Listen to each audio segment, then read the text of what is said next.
Bonjour et bienvenue à cette édition de décryptage sur Africa 24. Les politiques économiques en Afrique centrale reposent en grande partie sur l'exploitation des ressources naturelles, la production agricole et le renforcement du secteur industriel. Ceci entraîne une forte pression sur les ressources naturelles, en particulier les ressources forestières. Cette dégradation des forêts constitue aujourd'hui une préoccupation majeure pour les décideurs et populations. Ainsi, pour une meilleure gestion de ces ressources, plusieurs moyens sont mis en place afin de fournir des données et informations pertinentes. C'est le cas du programme conjoint entre l'Afrique et la surveillance mondiale pour l'environnement et la sécurité. Pour en parler, nous recevons M. Aboubakar Djoungi Mambiba, coordonnateur du projet CEFAC. Présentez-nous le programme GMES Africa et dites-nous quels sont ses principaux bénéficiaires dans la sous-région d'Afrique centrale. Alors le programme GMES Africa, qui est le suivi global de l'environnement et de la sécurité en Afrique, rentre dans un cadre global qui est celui de la politique spatiale africaine. Donc c'est le premier pilier de la politique spatiale africaine, l'observation de la Terre. Donc GMES rentre dans ce cadre-là. Et pour parler uniquement de GMES, nous sommes 13 consortiums sur l'ensemble de l'Afrique, et notre consortium qui inclut 5 pays, donc le Gabon, la Guinée équatoriale, le Tchad et le Cameroun, a pour mission de suivi et évaluation de la forêt d'Afrique centrale. Donc nous sommes focalisés sur le suivi et évaluation de l'Afrique centrale, sur l'ensemble des pays, les 6 pays d'Afrique centrale. Donc c'est un programme assez vaste qui est intégrateur au niveau de l'Afrique et qui implique l'ensemble des pays et qui se focalise sur la mise en œuvre des politiques on va dire strictes et efficientes pour le suivi des forêts en Afrique centrale. Ça évite effectivement toute la partie déforestation, dégradation. Donc ça rentre aussi dans ce cadre-là. Dites-nous comment les données spatiales peuvent-elles contribuer à lutter contre la déforestation et la préservation des ressources forestières en Afrique centrale. Le satellite fait non seulement la prédiction, parce qu'à partir de données satellitaires, des logiciels qui sont adaptés pour le faire, on peut prédire la déforestation sur certaines zones en prenant en compte différents paramètres. Ça, c'est un premier point. Deuxième point, on fait l'état des lieux de l'exploitation forestière dans nos pays. Vous savez que chaque pays a un code forestier pour l'exploitation de la forêt. Donc, comment les opérateurs forestiers respectent ce code-là qui est défini dans chaque pays.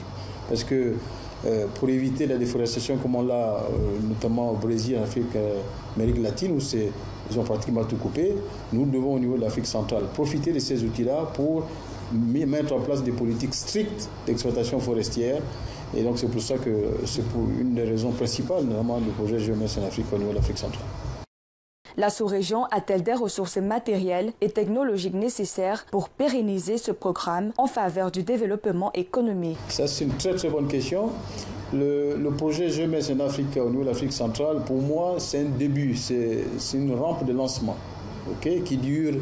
Nous sommes pratiquement à la fin du projet qui dure 5 ans. Et donc, après ça, Dieu merci, il y a une deuxième phase, GMES 2, qui va continuer le travail qui a été commencé il y a 5 ans déjà.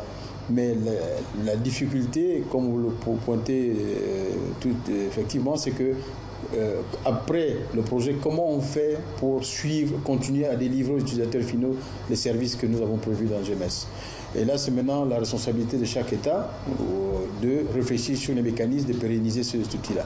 Nous, au niveau de l'Agence gabonaise d'observation spatiale, nous avons l'outil qu'il faut. Nous avons des antennes de réception de données satellitaires. Nous avons des compétences pour transformer ces images en informations. Donc, au niveau du Gabon, je pense que le problème ne se pose pas puisque ça fait partie déjà plus ou moins intégrante des services que nous avons au sein de l'agence. Maintenant, c'est à nous de fournir ces services-là aux différents utilisateurs au niveau de l'Afrique centrale. Donc, une collaboration forte est nécessaire, mais aussi et surtout la maîtrise de ces outils. D'où l'atelier de Mondou qui permet aux étudiants de maîtriser ces outils. Et une fois le projet terminé, on continue tranquillement à travailler comme si de rien n'était.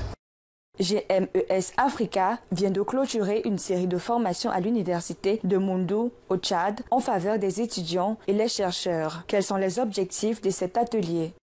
Alors, dans le cadre de la mise en œuvre de ce projet, nous avons un partenaire académique qui est l'université de Mondou. L'Université de Moundou a pour mission de définir des curricula pour les intégrer dans les enseignements des universités d'Afrique centrale, uniquement sur la partie observation de la Terre et système d'information géographique. Et c'est ce que l'Université de Moundou a fait. Et donc nous, ici, c'était que nous disposons des outils, notamment les images, et nous devons former davantage, sinon plus, des étudiants capables de prendre la main après le projet.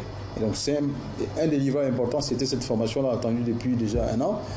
Et nous avons vu la mobilisation des étudiants, des enseignants qui ont pris à bras le corps l'enseignement qui a été fourni pendant les 3 jours. C'est insuffisant, c'est vrai, mais dans la phase 2, nous avons préconisé et prévu de revenir encore à l'Université de Moundou pour continuer le travail, mais aussi, puisque l'Agence spatiale gabonaise, c'est un outil sous-régional. Nous couvrons 24 pays de l'Afrique, 24 pays. Ça veut dire que tout ce qui se passe dans les 24 pays, nous avons les données au Gabon. Donc, ce qui veut dire que dans ce programme de renforcement des capacités, ça c'était un début, mais nous avons prévu de faire venir des stagiaires, donc les étudiants en Master 2 de Moundou, au Gabon pour 3 à 6 mois de formation in situ avec des outils et en pied d'antenne, comme on dit, c'est-à-dire les données sont sur place et ils vont continuer à travailler là-dessus.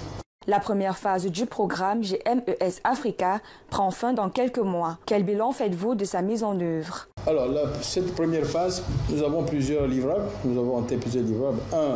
Cet atelier de renforcement des capacités, c'est déjà un point que nous avons prévu et qui est déjà gagné. 2, nous avons commencé déjà à livrer des services, notamment sur le suivi des couverts forestiers au niveau du Gabon, Burundi, Tchad et Guinée équatoriale. Nous avons déjà développé une infrastructure de données spatiales, c'est-à-dire vous, en tant qu'utilisateur final, vous voulez avoir une idée de ce qui se passe dans votre zone ou bien dans votre pays, vous allez directement via un client web récupérer les données, soit les cartographies ou des rapports qui sont faits sur l'évolution du couvert forestier, des activités connexes qui impliquent la forêt, et vous pouvez les récupérer. Donc ça, c'est une infrastructure qui est ouverte à tout le monde et c'est un des livrables importants. L'autre livrable, c'est que c'est le développement d'un outil de suivi en temps réel, quasiment, de la dégradation et de la déforestation. C'est un système d'alerte précoce. Mais il y a également la partie suivi des zones humides. Vous savez que, notamment les zones critiques, le lac Tchad, nous avons commencé à travailler sur le lac Tchad en faisant l'état des lieux de l'évolution de la surface en eau, du lac Tchad de 72 à maintenant. Et il y a des grosses pertes, effectivement. Et comme vous le savez très bien, il y a un conflit. C'est une zone de conflit, parce qu'il y a 4 pays qui se partagent le lac, et la denrée est rare, et ce qui crée un certain nombre de tensions, et nous suivons également, nous livrons à la CBLT ces données-là. Voilà pour l'achievement que nous avons à la première phase, et nous avons pratiquement atteint nos objectifs.